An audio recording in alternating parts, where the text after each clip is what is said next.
Please let me welcome Dr. Ahmad Ouweini. Dr. Ahmad Ouweini, welcome to the stage. Please let me introduce him briefly. I know you would like to start immediately. He is a clinical lecturer in GMU, Gulf Medical University. He is a clinical pharmacist and preceptor at Thombe University Hospital. Dr. Ahmad Ouweini, he is one of the most influential characters and leaders in the field. I believe you will enjoy his session so much. His biography is very rich, and I'd like to walk you through it, but I don't want to delay you from his session, as it's already the time has moved. So please, the floor is yours. Dr. Ahmad, can you hear me? Thank you so much, dear Rafa. You can hear me well? Yes. Amazing. Thank you so much. And what a lovely day that to start with this smile. Thank you for introducing me. I'm really honored and thankful to be here on this prestigious event with those brilliant, organizers and attendees as well. Thank you to PRA Consultancy and Hopeless Events Management Company for inviting me to this event to share some of the life lessons that hopefully will add some meaningful touch and practical tips to our delegates. Thank you so much, and to Dr. Mona Al-Musalli as well, who was inviting me for this. So let me share my screen just to make sure that my PowerPoint. Okay.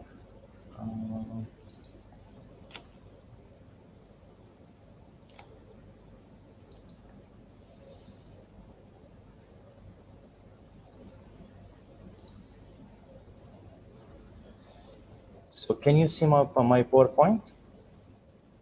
Yes, perfect, yes. Amazing, great. So we are starting. Assalamu alaikum, everyone. Thank you for being here with us today. And my topic today that I will love to speak to you about is the secret to craft a lasting influence, the clinical pharmacist path.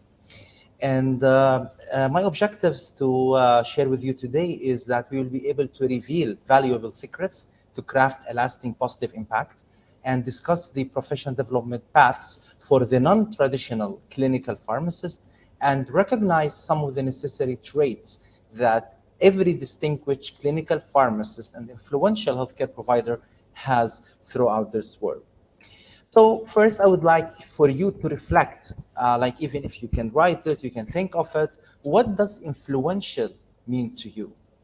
So take a few seconds and reflect. What does the word influential? Everyone, I'm sure, has their own answer and their own, experience that will direct their, understanding of this word.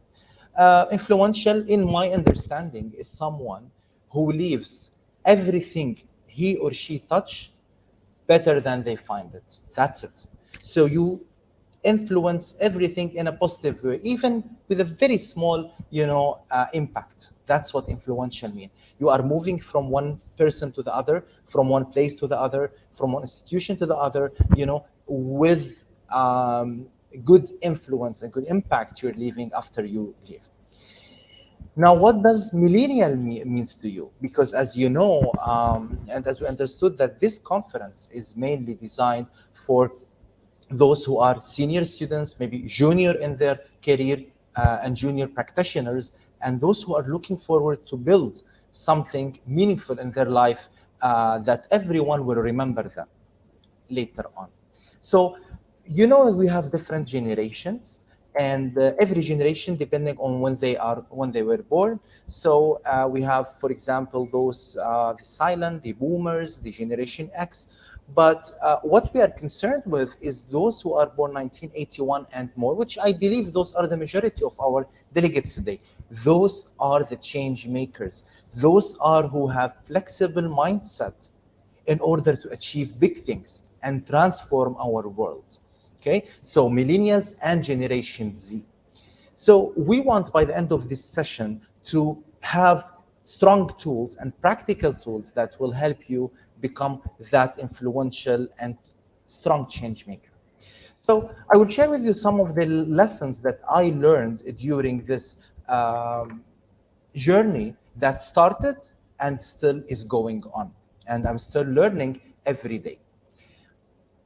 So first, I spent 5 years in Syria, where my mother is Syrian and I am Lebanese. So I started 5 years in Syria to study pharmacy school. Okay, and during those 5 years, those were the highlights, I would say, the take-home messages and the pearls I got from those 5 years. Alhamdulillah, I was able to secure the highest GPA. I was the valedictorian among my batch over the whole 5 years. And also, I was able to balance between academic and social life, like with my friends, with my relatives, etc. So I was able to do that balance. But you know what? That was not enough at all, because I was missing this very important part, which is the extracurricular activities. This is something is very essential for you to build in yourself during your pharmacy school, during your undergraduate, or even, as they say, to arrive late is better than not to arrive at all. So even if you are a postgraduate, even if you are junior practitioner, extracurricular activity is always there for you. Okay, and we will explore what those are and what influence they will have on you. So extracurricular activity, they will build your leadership skills, your creativity skills, and they will foster also your influential presence, because extracurricular activities will help you have an influence and impact on diverse stations in your life, on diverse people, diverse community, diverse environments, and on diverse institutions. An example of those is, and I have passed through all of these, activities throughout my years, but not in my 5 years in pharmacy school in Syria, my first degree, but I passed through them later on in my second degree, which I will talk about in a while. So IPSF, for example, International Pharmaceutical Student Federation, is one of them, okay? And this organization will help pharmacy students to shine, to take leadership roles, to manage conflicts, to develop their negotiation skills, etc. So, and by the way, IPSF was the platform way where I was blessed to get to know Mr. Fah with us also. So it will get you to know many meaningful people where you will build lifelong connections that will help you, foster your brand and your picture. Also, FIP, of course, when you graduate for pharmacists, ASHP also, American Society for System Pharmacists, ACCP for the American College of Clinical Pharmacy as well. And you will see some of those associations are, maybe biased toward clinical pharmacy, because this is my passion and this is what I do. But of course, there are many associations out there for other specialties as well. Okay, and lastly, and most importantly, actually, it was IVPN, which was the life-changing extracurricular thing that I did. And I learned it during my residency, as you will see. And I entered to it with the blessing, and I'm forever grateful always to my lifelong mentor, Dr. Osama Tabbara, who introduced me to it and who helped change my life with it as well. So this is something very important for you to hunt opportunities and to go and register yourself, and you will always find that balance. You will find how you are changing from only the books and your friends to something more meaningful, because always volunteering, when it's in your specialty, it will be the best type of volunteering. Now, the next thing is, after I graduated, I went and worked as a hospital inpatient pharmacist in Saudi Arabia for 2 years. Now, the highlights of this stage in my life taught me these lessons. that you have to be brave to change career direction. You know, after I finished my first pharmacy school, I was planning to go into studying pharmacology / medicinal chemistry as pharmaceutical sciences. They were very appealing to me.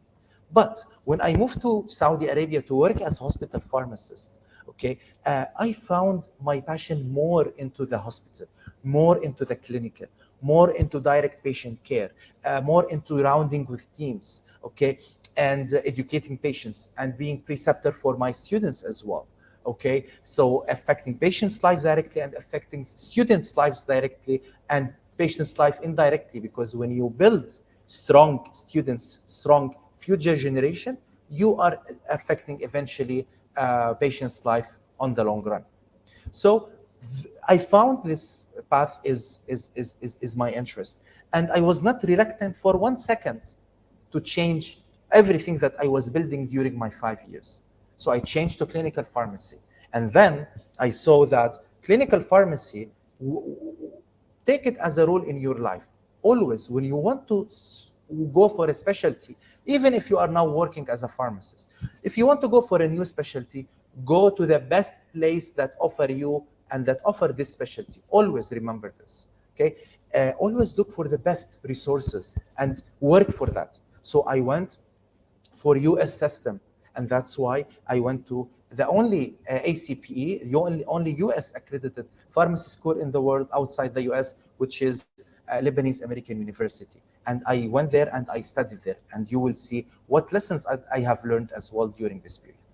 Now, therefore, I was, brave enough to change my career direction, and because I find my passion in clinical and hospital pharmacy, I was able to implement meaningful changes.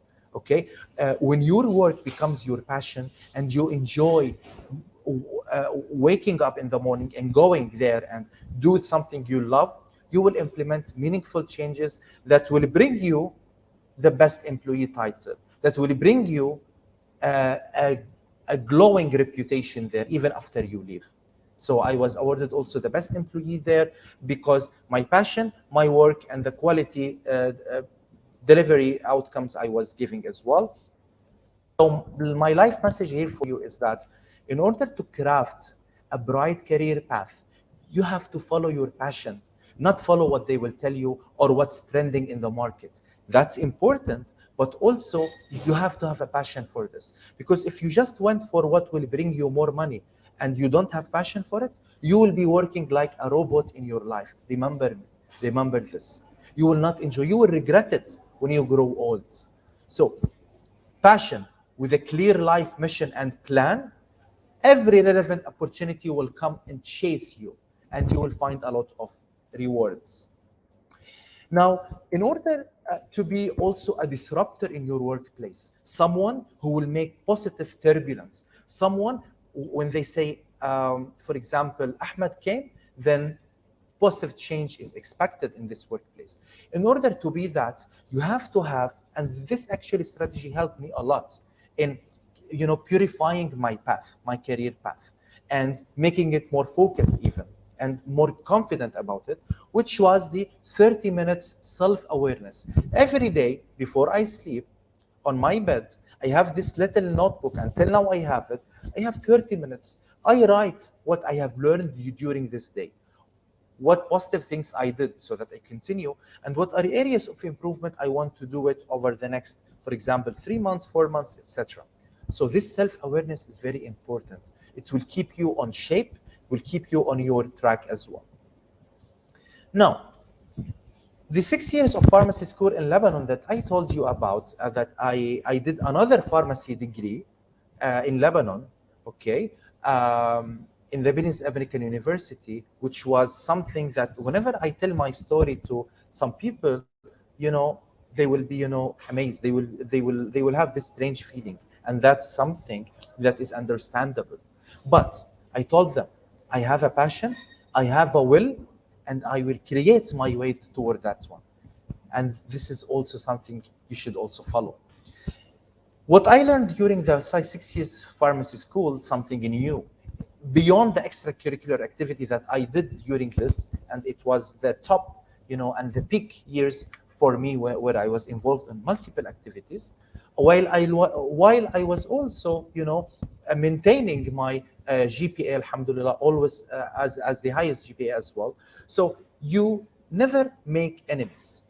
I was having many enemies there, and that's normal when you shine, when you become a star. You will find many people who will talk behind you, many people who will try to steal success, like all of the prestigious and priceless, advices you took from Dr. Sireen and all of the speakers before her. Okay, so you will be attacked, okay? But try not to make enemies, try to turn them into supporters by behaving in an emotionally intelligent way and deal with them in a way that they will find no way to attack you anymore. They have to follow you. They have to partner with you, okay, in this way. Always, as well, prioritize your yeses.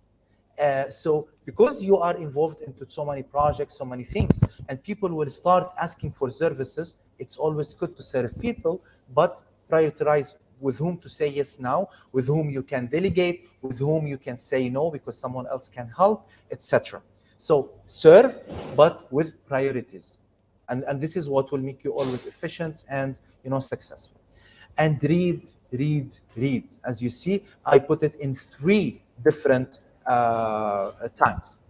Because in order to be an inspirational leader for your life and workplace, you have to read at least 2 books monthly outside your field and 3 articles weekly in your field.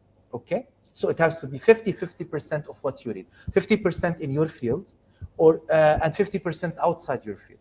You can start with 1 book monthly, and then it will become a mind's meal that you are enjoying, and you will see how much you will become richer mentally, physically, and also everything that you discuss and everything that you influence the people with. Reading is really, you can never find an influential leader who don't read. It's a must for any leader, any legend in this life. Okay, and coming down to the very important part, which is shaping your brand. Shaping your brand is very important for you to have a lasting influence.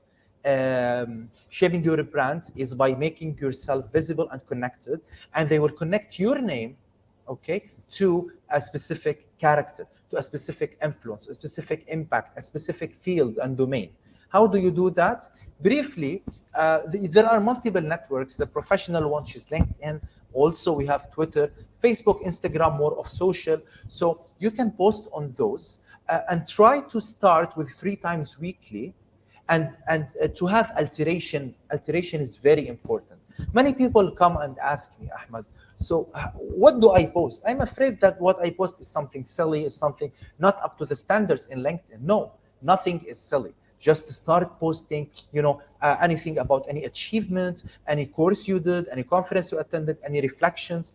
Very simple, okay? Any updates on your field, any new drug approval, etc. And maybe some wisdom quotes or something, and build something around it, like a small sentence, and that's it. People will always remember you. Don't, disappear more than 1 a week without anything, any post. People need to know that you exist and you are contributing to them, whether emotionally, whether scientifically, or whether technically as well. Okay. Now, during my residency as well, what I learned is that it was very intensive year on me. But I learned that balance is your target, should be your target. Balance between physical health. You should spare at least 15-20 minutes. Do anything, walk, run, dance, jump, do whatever you can, swim, anything, but do something for your body. Also for the social as well. So don't forget your family life, don't forget your friends' life, etc. And of course, the spiritual, something between you and yourself, something for your personal own improvement and satisfaction. So having all of these aligned together, believe me, it's not easy to reach it, and I'm still working on it, but it will give you balanced personality as well, and from which you can base a legendary version of you. Okay, and what I learned also from IVPN is that everyone is a leader. Everyone is a leader in their own way, in their own domain. And always share success, don't own it. Success is not only for you. Success, everyone has a chance in success. Whenever someone is successful, celebrate with them, congratulate them, and they will do the same for you. And relevant opportunities will come to you when you have this noble mentality and noble vision. Okay, so share success, don't own it. And 1 minute rule, and I post about it in LinkedIn recently. If anything that can be done within 1 minute or less, do it immediately, don't postpone it. It will relieve you from a huge stress, okay, and it will make you more productive. And people will recognize you as a prompt person. And also the rule of 3, start your day and week with 3 things and put them as target to finish them. When you finish them, you can do more, but put at least 3 things at the beginning. Now, the journey continues. This is some of the lessons and the most valuable lessons actually I learned, and I wanted to share them with you. And the journey, of course, continues with more lessons that we will be learning. Now, as a clinical pharmacist, okay, what journey can you have and you can, follow in order to be someone who is distinguished? First, from the part of the education and experience, and then from the part of the traits and characters. So, of course, you have to have your basic PharmD degree, and then you will do some of the residency. You have the PGY1, the general, and then the PGY2. I'm sure that most of you know about these, the specialist training in the residency, PGY2. So 1 year per 1 year. And then, of course, board certification are always important for you. More credentials in your field and more credentials in something that you will use. It's very important tip that I learned from one of my mentors as well, Dr. Ahmad al-Demirdash. He told me once that it's not only enough to accumulate credentials or certificates. Accumulate of what you will use. So if you want to go a course that you will implement something in your work. Don't go for a certificate that you will not use or you will not practice.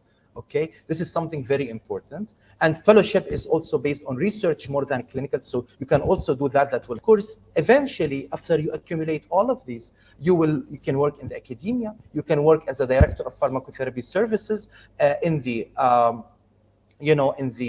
hospital, and you direct all of the clinical pharmacists there. And also, you can also work in a clinical trial center. You can write papers. You can be also a peer reviewer or editorial member in a journal. So you can see, you can be on the academia part, you can be on the clinical part, you can be on the publication part. So clinical pharmacists can really do a lot, and you can have your life very busy and being productive and being contributing to the science. Now, a distinguished pharmacist really needs to have those characteristics. And compiling them all and building them over time will make you someone that when they say, for example, cardiology, they will remember this person. When they say oncology, they will remember this person. When they say leadership and management, they will remember this person as well. So you have to be always up to date. You never miss an article in your field, whatever it is. Also, you have to be emotionally intelligent. You have to know how to get stakeholders in for your idea, for your clinical pharmacy service that you are implementing. And this is another topic. For example, how to implement clinical services in a hospital. You have to be also emotionally intelligent with your colleagues, with your patients. You have to get the best out of them and get them accepting your idea in a very diplomatic way. Okay, and feel them empowered. Also, you have to be impressive. And impressive is a very big word that anyone can define according to their experience. How I define impressive, and I learned this also from Dr. Osama Tabbara, impressive is to be always prompt and available and to deliver beyond expectations. They will tell you, can you, for example, do this presentation in 1 week? We tell them, you deliver it in 3 days with great quality. So this is what impressive means, okay? Now, technologically intelligent, of course, clinical pharmacist has to be very, tech savvy, as they say. They have to be, in accordance to the, softwares, to applications, because always the guidelines, they are putting them now in some applications. Also intelligent for in LinkedIn and Twitter, as we said. So posting updates, being always available, being always posting there. So not only being up to date, but also share what you are learning in a technological advanced way as well. And opportunities hunter at the end. This is something very, very important. Don't say any no to any opportunity that comes to you, especially at the beginning of your career. They will tell you to speak at a conference in a specific country. Go there, even though if it's a free, fine. Speak to a specific, group of students. Go there. So by more experiences, you will go to speak, to train. More you will gain experience for you, skills and life lessons, and also more people will come to you to speak, to be part of an organization. They will hunt you for a job as well. So make yourself, available here and there and there. And then later on, once you get higher positions and you reach more prestigious positions, you can select what opportunities that only pour into your path, into your specialty. Okay, this is everything that actually I have for you today. I hope that this was of value to you. And these are my contact information on LinkedIn. Happy to connect with all of you. This is my email as well if you have any question. I'm always happy to serve your growth and success from whatever I learned in this life. And I will learn also from you as well. Thank you so much for having me, and I'm open for any question. Thank you. Impressive as usual, Dr. Ahmad. Really, it's amazing, self-explaining, and very impressive presentation. Thank you so much for that. And it's really how you highlighted the part of networking and how to be hunting opportunities and so on. I believe building such professional potential relationships is very important, and networking was for it's a personal example. Like I built like successful and meaningful relationship with you, for example, and it was the product of networking. I have a lot of networks like this, and it's all because of hunting opportunities, trying to network, and you have explained very well how we can do that and how our juniors can do that as well. So thank you so much. Thank you for providing Thank your you. contact details. I believe you will be having a lot of requests, friend requests from our audience. Please accept our appreciation, and thanks. Thank you so much. Have a great day. Thank you so much. You too. You too. Thank you.